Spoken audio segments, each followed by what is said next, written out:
उत्तरदा एकादशी एवं वैकुंठ एकादशी की समस्त देशवासियों को हार्दिक शुभकामनाएं। भगवान श्री हरि विष्णु और भगवान श्री कृष्ण आप सभी का मनोकामना पूर्ण करे एवं आरोग्य, धन संपत्ति, ऐश्वर्य, मान सम्मान की प्राप्ति दे। इसी शुभकामनाओं के साथ समस्त देशवासियों को जय श्री कृष्ण, जय श्री राधे, जय महाकाल, हर हर महादेव। आज हम गीता की दूसरी अध्याय का पाठ करते हैं। इस महान पर्व एकादशी की पावन पर्व पर तदा तत यथा कृप्याविष्टमश्वपूर्णाकुलक्षिमणं विसिदन्तमिदं वाक्यमुवाच मधुसूदन। संजय बोले, उस प्रकार करुणा से व्याप्त और आंसुओं से पूर्ण तथा व्याकुल नेत्रों वाले शोक युक्त उस अर्जुन के प्रति भगवान मधुसूदन ने यह वचन कहा। कृत्स्त्वाकस्मालमिदं विश्वमे समुपस्थितम् अनार्याजुष्टमस्वर्गमकृतकारमर्जुन। श्री भगवान बोले, हे अर्जुन, तुझे इस असमय में यह मोह किस हेतु से प्राप्त हुआ? क्योंकि न तो यह श्रेष्ठ पुरुषों द्वारा आचरित है, न स्वर्ग को देखने वाला है और न कीर्ति को करने वाला ही है। कलेभ्यम आसमगमा पार्थ न तत्त्वमुपद्यते शूद्रम हृदय दुर्बल्यम त्यक्तो विस्तिष्टम परहंतम। इसलिए हे अर्जुन, नपुंसकता को मत प्राप्त हो, तुझ में यह उचित नहीं जान पड़ती। हे परंतपा, हृदय की तुच्छ दुर्बलता को त्याग कर युद्ध के लिए खड़ा हो जा। अर्जुन वाण कथम भीष्मः संख्ये द्रोणा च मधुसूदन इस शुभ्यं प्रतियोत्स्यामि पूजाः वरिसूदन। अर्जुन बोले, हे मधुसूदन, मैं रणभूमि में किस प्रकार बाणों से भीष्म पितामह और द्रोणाचार्य के विरुद्ध लड़ूंगा, क्योंकि हे हरिसूदन, वे दोनों ही पूजनीय है। गुरु न हत्वा हि महानुभावा स्वे भोक्तु भेक्षमपि यः लोके हत्वार्थ कामास्तु गुरु निहेवे भुजनिया भोगनरुधिरपदिग्दान। इसलिए इन महानुभाव गुरुजनों को न मारकर मैं इस श्लोक में भिक्षा का अन्न भी खाना कल्याण समझता हूँ, क्योंकि गुरुजनों को मारकर भी इस श्लोक में रुधिर से सने हुए अर्थ और काम भोगों को ही तो भोगूंगा।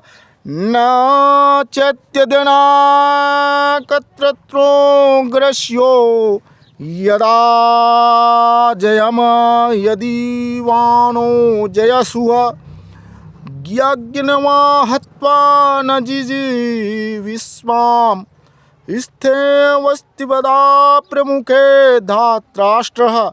हम यह भी नहीं जानते हैं कि हमारे लिए युद्ध करना और न करना इन दोनों में से कौन सा श्रेष्ठ है, अथवा यह भी नहीं जानते कि उन्हें हम जीतेंगे या हमको वे जीतेंगे, और जिनको मारकर हम जीना भी नहीं, वे ही हमारे आत्मीय धृतराष्ट्र के पुत्र हमारे मुकाबले में खड़े हैं।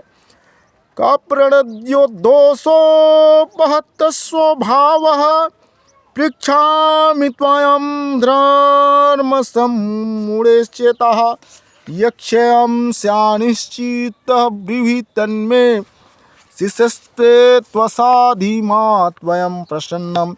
इसलिए कायरता रूप दोष से उपहत हुए स्वभाव वाला तथा धर्म के लिए विषय में मोहित चित्त हुआ मैं आपसे पूछता हूँ कि जो साधन निश्चित कल्याणकारक हो वह मेरे लिए कहिए, क्योंकि मैं आपका शिष्य हूँ। इसलिए आपके शरण हुए मुझको शिक्षा दीजिए। न हि प्रवक्ष्यामि ममापनुद्या ध्वस्वकमुशोषणामिन्द्रियाणाम् अवाप्यं भूमावासपत्मन्मुद्दं राज्यं सुप्राणापीदापत्यम। क्योंकि भूमि में निष्कंटक धन धान्य संपन्न और राज्य को देवताओं के स्वामीपन को प्राप्त होकर भी मैं उस उपाय को नहीं देखता हूँ जो मेरी इंद्रियों के सुखाने वाले शोक को दूर कर सके। एवमुक्ता ऋषिकेशा गुडाकेशा परम तपाः नयति गोविंद मुक्तम तुष्टि भवः। बोले, हे राजन, निद्रा को जीतने वाले अर्जुन अंतर्यामी श्री कृष्ण महाराज के प्रति इस प्रकार कहकर फिर श्री गोविंद भगवान से युद्ध नहीं करूँगा, यह स्पष्ट कहकर चुप हो गए। तमुवाचा हर्षिकेशः प्रसन्नो भारत सेनारुभयो मध्ये विद्यमेत्वचः। हे भरतवंशी धृतराष्ट्र, अंतर्यामी श्री कृष्ण महाराज दोनों सेनाओं के बीच में शोक करते हुए उस अर्जुन को हंसते हुए यह वचन बोले। श्री भगवान अशोच्यानावशोचस्त्वा प्रज्ञावादशभाससे गतासु नागतासु सस्या नानु शोचन्ति पंडिता। श्री भगवान बोले, हे अर्जुन, तू न शोक करने योग्य मनुष्यों के लिए शोक करता है और पंडितों के से वचनों को कहता है, परंतु जिनके प्राण चले गए हैं उनके लिए और जिनके प्राण नहीं गए उनके लिए भी पंडित जन शोक नहीं करते। न त्वैवाहम जातु नासा त्वेम नेमि जनाधिपा न चयो न भविष्यामः सर्वे वयमता परम। न तो ऐसा ही है कि मैं किसी काल में नहीं था, तू नहीं था, अथवा ये राजा लोग नहीं थे, और न ऐसा ही है कि इससे आगे हम सब नहीं रहेंगे। देहि नो वयस्मिन्यथा देहे कौमार यौवना जरा तथा देहांतर प्रवृत्ति धीरस्त्र न मुहाति। जैसे जीवात्मा की इस देह में बालकपन, जवानी और वृद्धावस्था होती है, वैसे अन्य शरीर की प्राप्ति होती है, उस विषय में भी पुरुष मोहित नहीं होता। मात्र स्पृक्शास्त्र तु कौन्तेय शीतोष्ण सुखदा खदा अगामाप्यन्यो नियत्यानिस्थान्ति स्थिरक्षस्व भारत।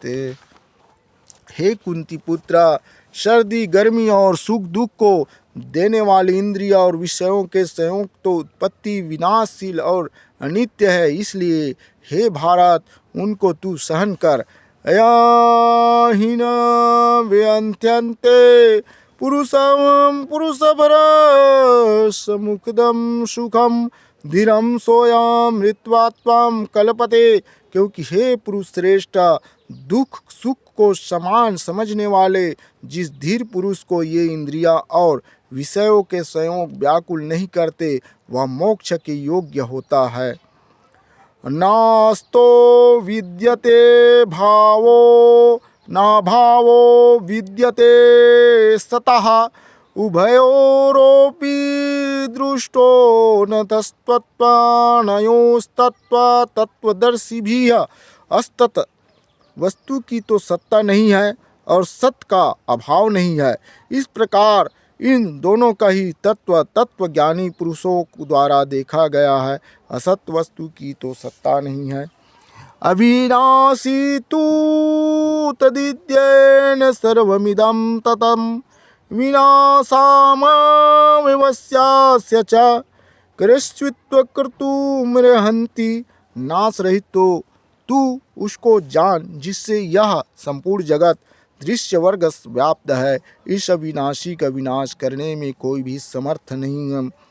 अंतवंता इसे देहा नित्योस्वक्ता शरीरिणाः अनाशीनो प्रमेयस्यः ततत्मास द्वयस्त्व भारत। इस नाश रहित अप्रेमी नित्य स्वरूप जीवात्मा ये सब शरीर नाशवान कहे गए। इसलिए भरतवंशी अर्जुन तू युद्ध कर।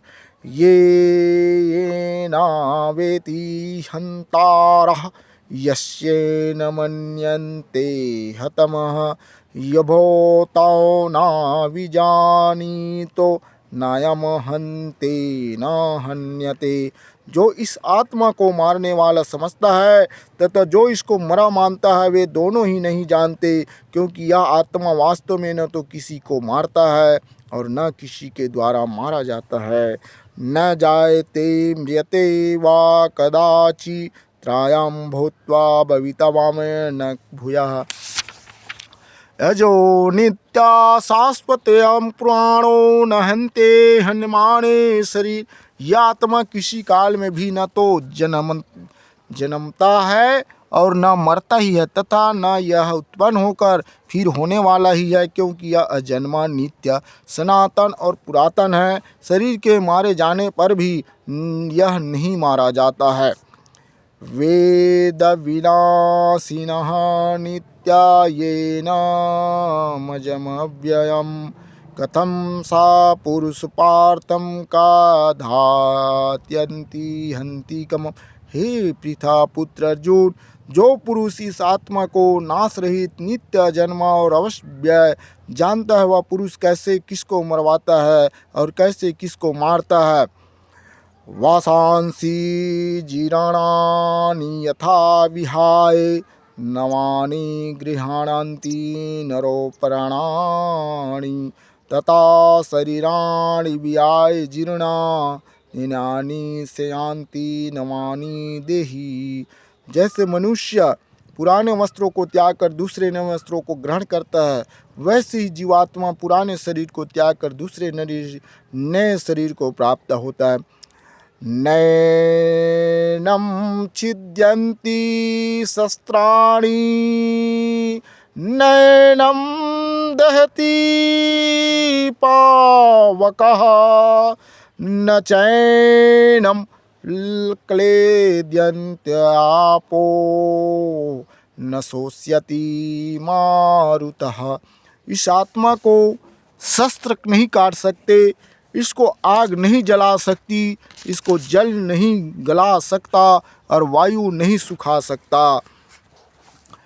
अच्छोदयमादो अयम क्लेयो स्वस्यः योचः नित्या सर्वगतः स्थाणुरचलोऽयं सनातनः। क्योंकि यह आत्मा अछेदा है, यह आत्मा अहाद्य है, अक्लेग है और निस्संदेह अशोष्य है तथा यह आत्मा नित्य सर्वव्यापी अचल स्थिर रहने वाले और सनातन है।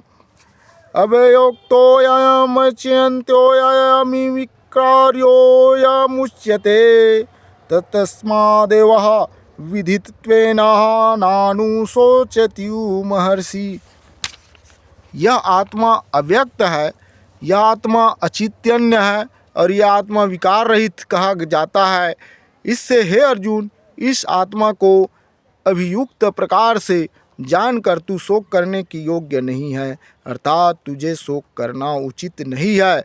अथा चेन नित्य जात नित्य वा मनसे मृतम तदापि च महाबहो नयम शोक्ति महर्षि। किंतु यदि तू इस आत्मा को सदा जन्म वाला तथा सदा मरने वाला मानता हो तो भी ये महाबाहो तू इस प्रकार शोक करने को योग्य नहीं है। जातस्यं हि ध्रुवो मृद्ध्रुवं जन्म मृतस्य च तस्मादं परिहार्थया त्वा शोचितु महर्षि। क्योंकि इस मान्यता के अनुसार जन्म हुए किसी मृत्यु निश्चित है और मरे हुए का जन्म निश्चित है। इससे भी इस बिना उपाय वाले विषय में तू शोक करने को योग्य नहीं है। अबे व्यक्तादिना भूतानि व्यक्त मध्यानि भारत अव्यक्तो निधान मित्र च परिवेदनम्।